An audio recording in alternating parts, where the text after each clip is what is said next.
Hi there, so today we are going to look at the Panasonic Lumix. This camera here, some of you may already be familiar with, simply because this is a camera that some of you have received through your NQ course. I would say this camera has similarities between both the Canons and the Sony that we've already looked at. I would say this is a bit of middle ground between the two. So let's get into it and I'll explain why. So just same as other videos, I'm going to work from the front, work my way to the back. As you may already tell, similar to the Sony, this lens is not changeable, which is one big downside with the Lumix and the Sony. This lens is mounted onto the camera, whereas with the Canons you can swap lenses out on the fly. So starting from the front of the lens, we have this bit here. This is our zoom. This is our focus. And this little button here can activate macro mode.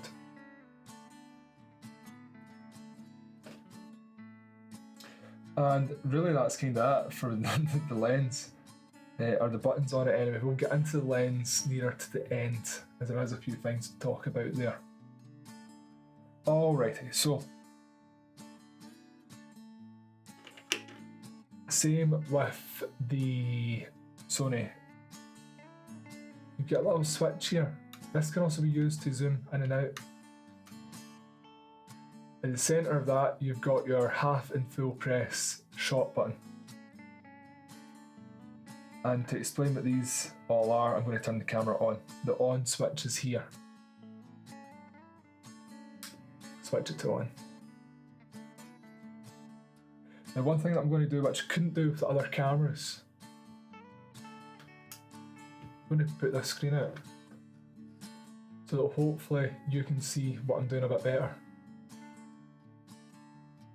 So again, as I said, this little scroll bit, you can zoom your camera in and out, take a shot. I'm going to tail back on these function keys just in a little minute. This here is your scroll, the same thing that you've seen in the other cameras. Only difference is, if you notice as I'm switching, there's no dialogue telling you what's going on. So you kind of need to know what's happening. Same as always, M for manual, S for shutter priority, A for aperture priority, and P for program mode. Manual modes, you control the shutter speed and the aperture. Shutter priority is where you control the shutter speed and the camera controls the aperture. Aperture priority is where you control the aperture, the camera controls the shutter speed. Program mode is the camera does everything for you. If you also want to take footage, the next notch up from manual is your footage mode. Sorry, I know there might be a little bit of a glare here with the LED lights, but I'm sure you get the idea of it. Alright, so again, as I say, I'm going to tail back and get into these function keys in a little minute. I'm going to continue on with the rest of the video. Do the function keys near the end. So if you have a look here as well, you'll see that it's a little bit blander than the Canon. There's not as much going on, which could be a good thing for you. But anyway, so this scroll here, up at the top, is similar to your little scroll that's over here in the Canon. This lets you swap your shutter speed and your aperture, but again, I'll get into that in a minute. This is your playback, if you want to view what you've took, what shots you've took. This display button can be quite handy as it has a couple of different settings. So you get a standard view fielder, press it once and your heads up display sort of disappears. Press it again and you get more in your heads up display. Press it again, you get less. Once more brings you to sort of settings menu where similar to a Canon, where you can see what's going on. Press it once more and it turns off to save battery life. For me personally, I prefer it in this view. Alright, so this is sort of similar to Canon 30. Top button is ISO, change your ISO. To the right is white balance. Underneath is your shot mode, if you're doing single, continuous, so on, which is slightly different to the Canons. And to your left is your autofocus mode. So if I'm going to tail back to the Canon again, if you remember in the Canon I showed you there's a little button up here that you can press and the scroll and that dictates where your camera is going to focus.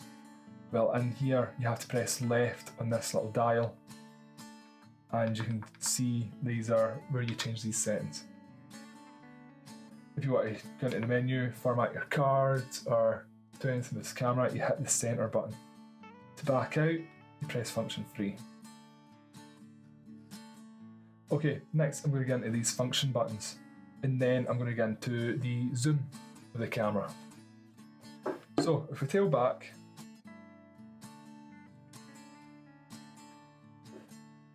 so function 1 switches between your aperture and shutter. So I'm pressing it here.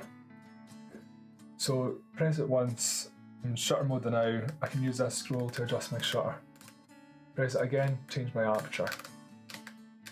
Now you can also see with this camera that the camera adjusts with the lighting. And you'll see little red marks. That's sort of warning signs that you might be under or overexposed. They're not guidelines that you have to stay within these brackets, that's just sort of advisory. Function 2. This is where you can change your white balance and ISO on the fly. Once you press function 2, if you move the scroll, you're actually changing your ISO. Press function 2 again, and if you use this scroll here, you can change your white balance.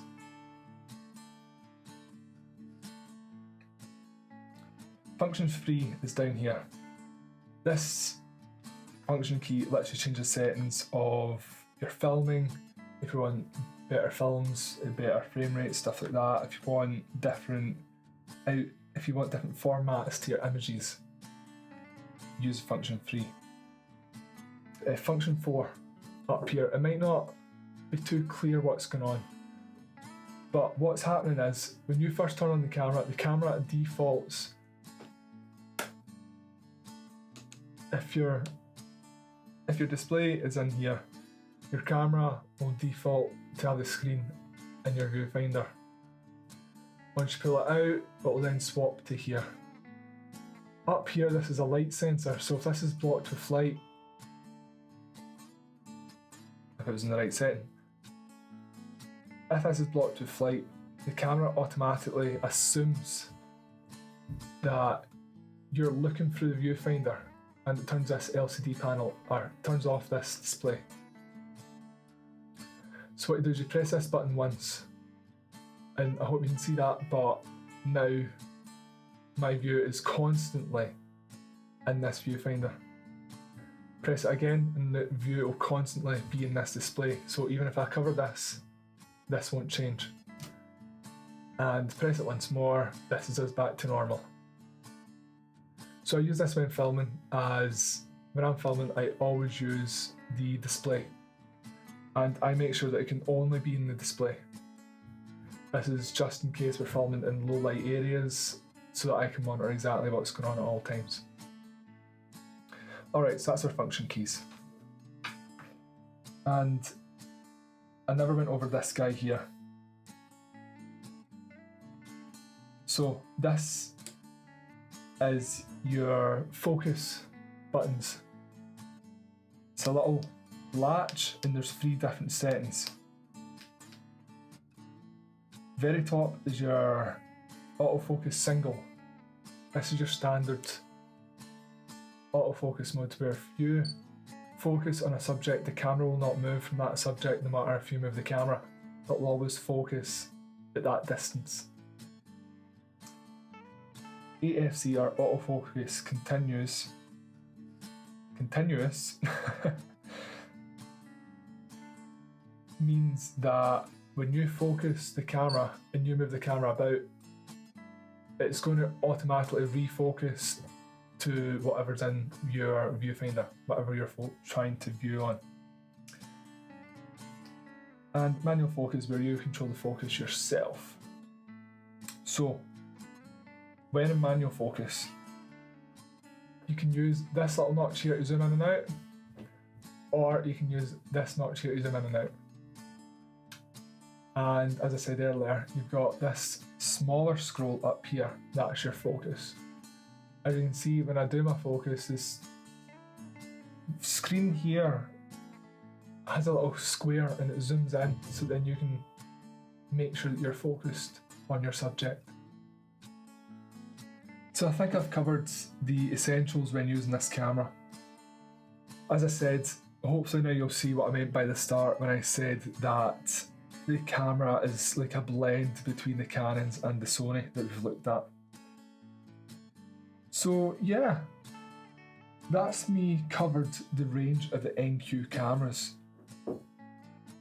And if there's something, if you pick up a camera and you still don't know how to work it, you could always look back and refresh yourself in these videos, or use the knowledge that you've learned in these videos and just take your time and look at the camera, because I can guarantee you if there's a certain button that you're looking for or a certain setting, it's probably going to be there. You just need to take your time and look.